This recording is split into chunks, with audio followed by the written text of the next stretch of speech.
This is an apology from myself to Thunderfoot and other YouTube users.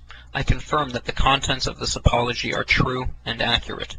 My username on YouTube is Venomfangx. As many of you may know, there has been a dispute between Thunderfoot and myself over the past few weeks. We have resolved that dispute, and as part of the resolution, I am here to express my regret for the misuse of the Digital Millennium Copyright Act to serve takedown notices in relation to a number of Thunderfoot's videos on YouTube. In return, Thunderfoot has agreed not to pursue legal action against me or report me to YouTube. I now realize that I should have sought legal advice before acting. When I served the notices, I did not have a clear understanding of what I was doing or the potential consequences of my actions. I now understand that the Digital Millennium Copyright Act, or DMCA for short, is a U.S. copyright law. A DMCA takedown notice is filed under penalty of perjury, and filing a malicious or knowingly false claim of infringement is a criminal act in the United States. If you serve a malicious or false DMCA notice on someone, then that person has the right to pursue civil action, which enables them to recover damages and legal fees.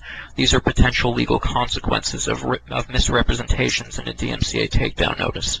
Filing a DMCA is a legal right, but it is inadvisable, as this apology demonstrates, to file one without first knowing what you're doing. Further, YouTube states that misrepresentations in a takedown notice is a breach of its terms of service, which can lead to the termination of your account. The DMCA takedown notices that I filed against Thunderfoot were enforced by YouTube on the 8th of September 2008, and the videos that I had lodged these notices against were removed. As a result of Thunderfoot's counter notices and the fact that I did not take legal action against him, the videos were reinstated on the 1st of October 2008. I did not contest these counter notifications, as I did not have a valid copyright infringement claim and I was wrong to have served these notices. I accept that I deliberately and repeatedly lied to cover up my wrongdoings, both in emails to Thunderfoot and in my videos. I apologize for lying to Thunderfoot and to all of those whom I have deceived. On the 15th of September, I posted a video in which I alleged that Thunderfoot had committed blackmail. I made this allegation without having taken legal advice.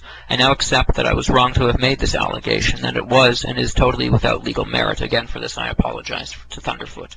On the 17th of September, I speculated that Thunderfoot had maliciously disseminated my personal information, and that this action might result in the death of myself or my family. I now accept that Thunderfoot has never disseminated any personal information relating to me or anyone else. Further, I accept that it would have been impossible for him to have done so, as he's only ever received my first and my last name from YouTube, and that he intentionally did not request any further details. I accept that my speculation was an abominable attempt to vilify the character of the men who I had filed baseless DMCA infringement claims against. I apologize to Thunderfoot for this. On the 17th of September, I rationalized that my filing of DMCA notices against Thunderfoot's videos by suggesting that I perceived the purpose of these videos as being solely to humiliate or defame my character. I now understand that this is not an issue of copyright. On the 13th and 17th of September, I posted a video in which I suggested that I would go to heaven while Thunderfoot would go to hell. I now understand that my theological views have nothing to do with the legality of my actions concerning the DMCA. Finally, I accept that the language and tone of the 5 videos I made following my misuse of the DMCA were confrontational and inflammatory, and that I am very lucky that Thunderfoot maintained his objectivity in the face of this hostility. I now accept that Thunderfoot was primarily motivated by protecting freedom of speech from the detrimental effects that misuse of the DMCA can have. See chillingeffects.org.